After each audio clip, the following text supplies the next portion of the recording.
In the intrigue-filled setting of The Young and the Restless, the never-ending feud between Sharon Newman and Phyllis Summers continues to become more complicated than ever.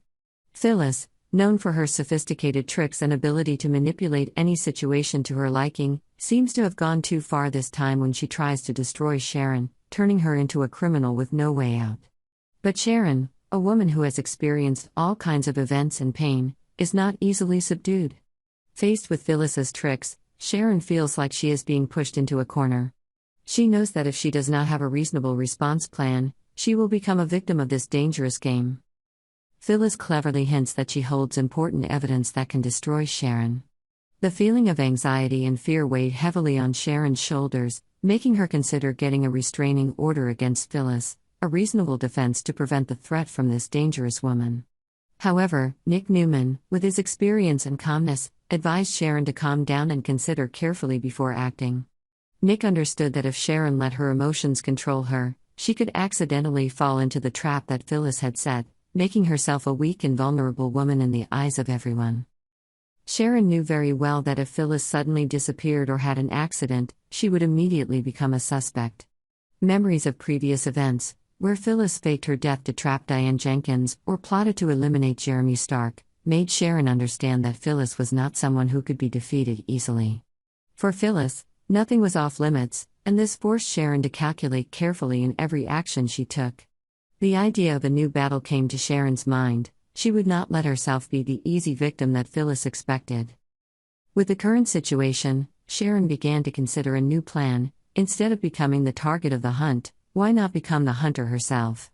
Sharon understood that to take down Phyllis, she had to play her way. And in her mind, an idea began to form. Sharon realized that if she wanted to win against Phyllis, she needed to have sharp, strong evidence, so that the police would begin to suspect Phyllis as the guilty one. An interesting and somewhat strange detail appeared: the murder weapon could be an octopus bookend. This triggered a memory in Sharon's mind. Previously, Phyllis had told Lucy about her cruel prank of putting an octopus in Christine Blair's bed. This detail suddenly became a valuable clue that Sharon could take advantage of. Sharon began to think about how she could turn this connection into evidence against Phyllis. If she could frame the police to believe that Phyllis had used the bookend octopus as a weapon, it would be irrefutable evidence. Sharon could make things more convincing, making Phyllis look like a vicious schemer who would do anything to achieve her goals. Sharon also did not hesitate to suggest to the police that perhaps Phyllis had used this trap to get revenge on Heather Stevens and Daniel Romalotti Jr. This would make the situation even more complicated and difficult to explain. She knew that Phyllis's motives might not be obvious to the police. As long as there was solid evidence, they would immediately start investigating Phyllis. Sharon also made things complicated by adding in some details that made it seem like Phyllis was hiding something about Daniel, something that she herself had trouble explaining. In Sharon's mind, framing Phyllis was not only a legal victory, but also a way to get personal revenge. Phyllis had caused too much pain and suffering for Sharon and those around her, and now Sharon no longer felt any regret at the prospect of Phyllis being behind bars. Sharon told herself that this was where Phyllis deserved to be, and if she could make it happen, she wouldn't hesitate. In the following days, Sharon silently monitored Phyllis's every move, preparing all the evidence she needed to frame this woman. By playing cat and mouse with Phyllis, Sharon hoped that she could pressure Phyllis into focusing on fighting the police charges.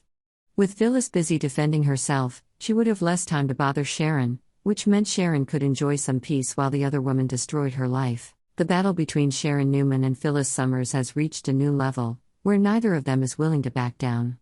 Sharon's every move is carefully calculated to achieve her ultimate goal. The tension between these two women seems to have reached a boiling point, and only time will tell who will emerge victorious in this relentless confrontation.